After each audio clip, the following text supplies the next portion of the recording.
So a lot of activity has been going on over at Boeing regarding their 737 MAX and their strong attempts to safely but quickly return the MAX into service earlier rather than later. Things started well with the FAA, the Federal Aviation Administration, issuing updates to the Master Minimum Equipment List, part of new equipment rules that dictates the conditions for which 737 MAX aircraft could still safely operate. At the time, a Boeing spokesperson stated, quote, "This is a positive sign of the measured approach for ensuring the safe return to service of the 737 MAX.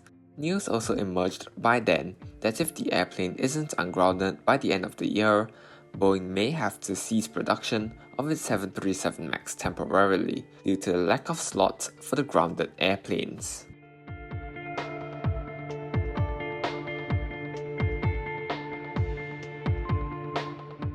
Immediately after, on the 5th of December 2019, Boeing again made good progress in winning back the trust of people working on the airplane, holding press sessions with aviation experts, as well as most importantly, the pilots and flight attendant unions from airline customers, such as United.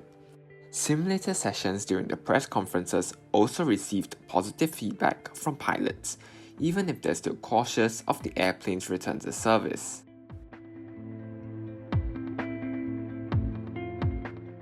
Boeing also unveiled 3 key fixes with the 737 MAX MCAR system. Before we have a look at the 3, a quick reminder if you have not done so, to check out the new Airplane Productions Instagram page, the new home for all future aviation news updates.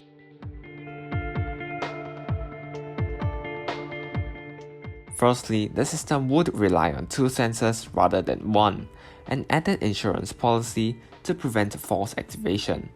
Secondly, the system would allow pilots to override it. And lastly, the system cannot be reactivated. Boeing also released statistics that their Flight Test MAX has flown 1,850 flight hours. Fun fact, there is only 450 less than the flight test program of the 787. Before this set, things were looking up for Boeing for potential re-entry into service of the MAX in late 2019. However, fast forward to most recently, and the FAA seems to be telling a different story. During the latest congressional testimony on the 11th of December 2019, the FAA announced that the MAX will likely remain off the schedule of many airlines to at least 2020. This is similar to what airlines themselves predicted, with most removing it from service till March of next year.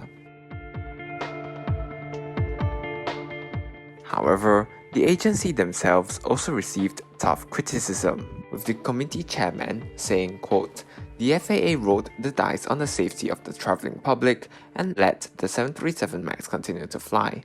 Statistics of risk evaluation results show the chance of MAX airplanes crashing without design changes would amount to the equivalent of once every 3 years.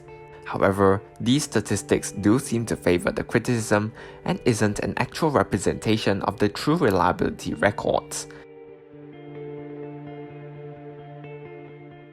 Whistleblower remarks from Ed Pearson, a former senior manager at the Boeing 737 MAX factory in Renton, also took headlines, with him commenting about how Boeing refused to shut down the MAX production line even when quality was in a downward spiral, with staff overworked during ramp-up in 2017 from rate 47 to rate 52 in terms of production of the popular 737 airplanes. Even after the first crash, when he wrote a letter to the Boeing CEO, Boeing took little action against his words. And in the recent complaints about production issues threatening the safety of the 737, Boeing stated, quote, "The suggestion by Mr. Pearson of a link between his concerns and the recent MAX accidents is completely unfounded." While this may seem like a bold statement on the part of Boeing, given the company's many bad headlines, not least sensationalized by the media, as of now, issues regarding the safety of the 737 MAX have been found to be with the MCAR software rather than production issues of the aircraft. Both Boeing and the FAA received yet another tough session of questioning about the MAX safety. However, with the progress Boeing has made together with the FAA, hopefully there will be no further delays in the return to service of the MAX. After all, it will become the backbone of many airlines' fleet, and I believe that while its reputation has taken a hit, the aircraft will still have a long-term bright future ahead. What do you think? And will the MAX finally return to the skies latest by early of next year? Comment below.